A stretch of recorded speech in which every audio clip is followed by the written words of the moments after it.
इस पोएम को शुरू करने से पहले मैं इस पोएम का बैकग्राउंड बता देता हूँ, जिससे आपको ये पोएम अच्छे से समझ में आएगी। ये पोएम उस टाइम पर लिखी थी टी.एस. एलियट ने, जब उन्होंने रिसेंटली अपना धर्म परिवर्तन किया था। एंग्लिकन फेथ में कन्वर्जन के बाद में इस पोएम को टी.एस. एलियट ने लिखा था, यानी जैसा वो फील कर रहे थे उस टाइम पर कन्वर्ट होने के बाद में। और दोस्तों एक बात और बता दूं, इस पोएम को टी.एस. एलियट की डीपली पर्सनल पोएम माना जाता है। एक चीज और, इस पोएम को समझने से पहले इस पोएम के टाइटल पर ध्यान दीजिए, जर्नी ऑफ द मजाई। यहाँ पर मजाई क्या है, मैंने एक वीडियो में पहले भी बताया है। जब जीसस क्राइस्ट का जन्म हुआ था, उस वक्त उनसे मिलने के लिए 3 वाइज मैन आए थे, जिनको मजाई बोला जाता है। वो अपने साथ में जीसस क्राइस्ट के लिए गिफ्ट लेकर आए थे, ठीक है। और इसी पर शॉर्ट स्टोरी भी लिखी हुई है, बहुत ही फेमस शॉर्ट स्टोरी लिखी हुई है, गिफ्ट ऑफ द मजाई। और ये जो पोएम है, ये उन 3 मजाए में से एक मजाए के डायलॉग की तरह है। ड्रामेटिक मोनोलॉग की फॉर्म में इसको लिखा गया है। एक चीज और नोट कर लेना, इसको ड्रामेटिक मोनोलॉग में लिखा गया है। अब ये एक बैकग्राउंड था जिसको आपको ध्यान में रखना है। अब हम लोग डायरेक्ट पोएम पे चलते हैं। A cold coming we had of it. वो मजाई बोलता है कि ठंड का मौसम था और हमने ये जर्नी की थी। Just a worst time of the year. साल का सबसे खराब टाइम था वो फॉर अ जर्नी, एक जर्नी करने के लिए। ठंड का टाइम सबसे खराब टाइम होता है जर्नी करने के लिए। सच ए लॉन्ग जर्नी, एक लंबी यात्रा करने के लिए, लंबी जर्नी करने के लिए। द वेज डीप, रास्ते बहुत मुश्किल थे। द वेदर शार्प, मौसम बहुत खराब था। द वेरी डेड विंटर, मार देने वाली ठंड थी। The camel galled, sore footed, refractory, lying down in the melting snow. जिन ऊंटों पर, कैमल्स पर बैठकर हम आ रहे थे, वो कैमल्स, वो ऊंट बहुत दर्द में थे। उनके पैरों में दर्द हो चुका था, वो आगे नहीं बढ़ना चाह रहे थे। वो मेल्टिंग स्नो, पिघलती हुई बर्फ में नीचे बैठ गए या लेट गए। आगे जाने से उन्होंने मना ही कर दिया। There were times we regretted.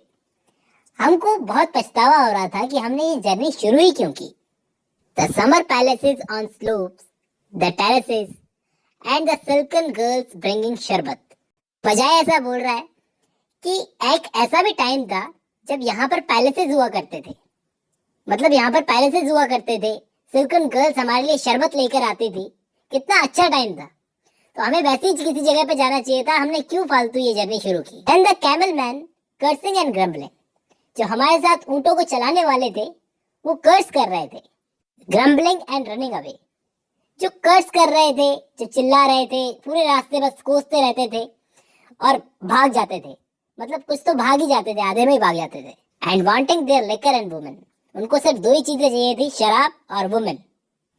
And the night fires going out. रात में जलाई हुई आग भी बुझ जाती थी, बार बार बुझ जाती थी। And the lack of shelters. हमारे पास रहने को घर भी नहीं होता था कभी कभी तो। And the cities hostile and the towns unfriendly and the villagers dirty and charging high prices. जिन भी सिटीज में हम गए, वहां पर टाउन्स हमारे लिए अनफ्रेंडली थे। मतलब वो लोग हमें ज्यादा वेलकम नहीं करते थे। वहां के विलेजेस बहुत गंदे थे और बहुत ज्यादा हाई प्राइसेस चार्ज करते थे, बहुत ज्यादा पैसे मांगते थे। A hard time we had of it. ये हमारे लिए बहुत मुश्किल समय था। तो इन्हीं सब चीजों से परेशान होकर at the end we prefer to travel all night, कि हम रात को भी चलेंगे, हमें जल्दी से जल्दी यात्रा खत्म करनी है, हम रात को भी चलेंगे। Sleeping in snatches. मतलब अगर हमें नींद आएगी भी तो हम एक झपकी ले लेंगे, लेकिन ये यात्रा अब रुकेगी नहीं। हम रात में भी चलकर इसको जल्दी से जल्दी पूरा करेंगे। With the voices singing in our years.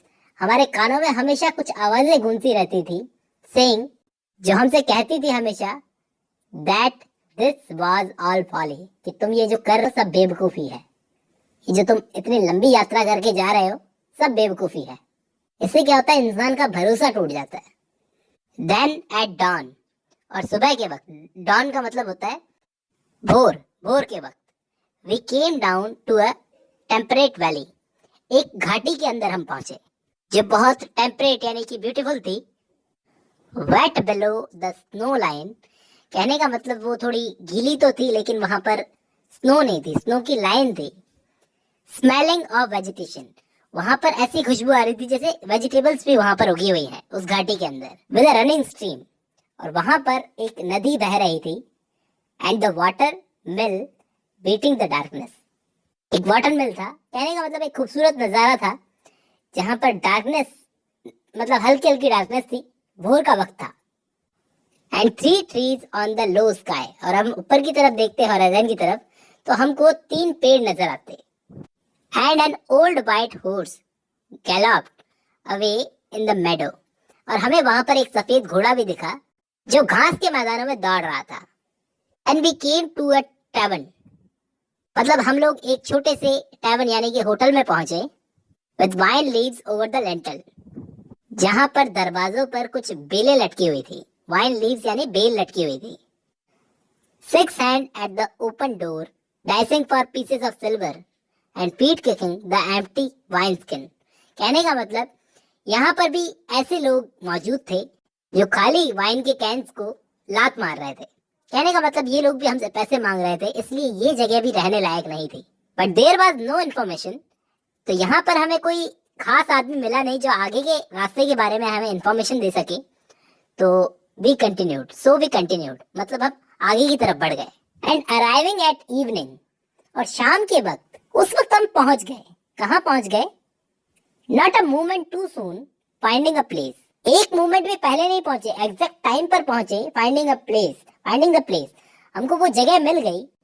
It was, you might say, satisfactory. तुम कहोगे कि वो जगह एकदम सेटिस्फेक्शन देने वाली थी अगर तुम मौजूद होते हमारे साथ में। तो मतलब ये उस जगह की बात कर रहे हैं जहां पर जीसस क्राइस्ट का जन्म हुआ था। तो अब हमें आगे पता चलता है कि ये काफी पहले की बात, वो मिजाई बोल रहा है, all this was a long time ago, I remember, ये बहुत पहले की बात है, मुझे याद है। And I would do it again, मतलब इतनी तकलीफें झेलने के बाद में भी वो क्या कहता है मिजाई, I would do it again, मैं फिर से इस चीज को करूंगा।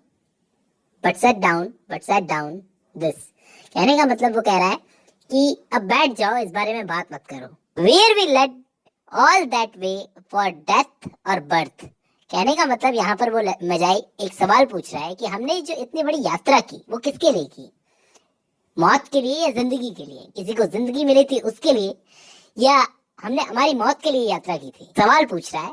There was a birth, certainly we had evidence and no doubt, वो जन्म के लिए यात्रा थी, किसी का जन्म हुआ था, सर्टेनली हमारे पास एविडेंस भी है इस बात का, no doubt. I had seen birth and death, वो मजाई बोलता है कि मैंने जन्म होते हुए भी देखा है और डेथ होते हुए भी देखी है। But had thought they were different, उस वक्त मेरे दिमाग में कंफ्यूजन था कि ये दोनों चीजें अलग अलग होती है, बर्थ और death.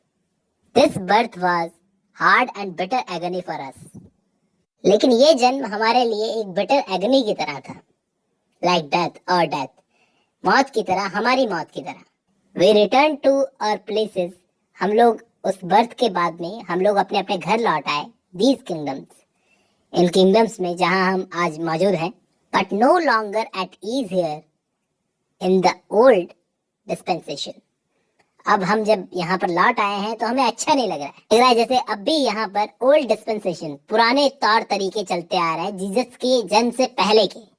Then alien people clutching their gods, ऐसा लग रहा है जैसे ये लोग है ना, जो हमारे किंगडम के लोग हैं, ये हमारे लिए एलियन से हो गए हैं, मतलब दूसरे ही दुनिया के लोग हो गए हैं।